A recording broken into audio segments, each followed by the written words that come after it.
Në muajt në vazhdim pritet që produkte të ndryshme ushqimore të kenë një rritje të mëtejshme të çmimit si shkak e rritjes së tyre në bursat ndërkombëtare. Artan Gjergji, ekspert ekonomie dhe njëkohësisht drejtori i Fundacionit Liri Ekonomike, deklaron se më tepër efekte do të ndihen në çmimin e drithrave. Ende nuk kemi një pasqyrim të këtyre rritjeve në çmimet e konsumit në Shqipëri. Çka pritet që në muajin dhim, pra për shkurtin apo marsin, të ketë një ndikim direkt në rritjen e çmimeve të vendit. Kush janë këto produkte? Po shohim që 2 javët e fundit, sidomos kemi rritje goxha të konsiderueshme të produktit naftë dhe karburante.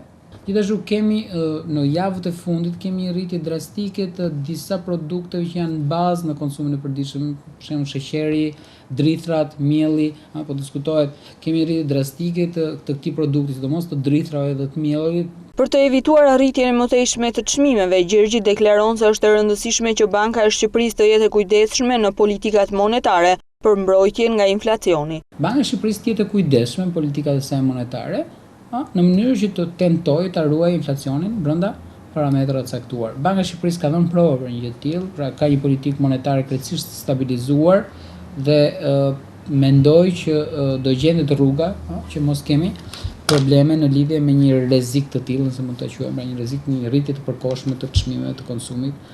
Ndërsa rritjen aktuale të çmimeve ai e shpjegon më tepër me faktin e konsumit të shumtë dhe ndikimin e festave të fundvitit. Vlerësimi i euros kundrejt lekut shqiptar është një tjetër ndikim në rritjen e çmimeve, duke qenë se pjesën më të madhe të mallrave Shqipëria importon.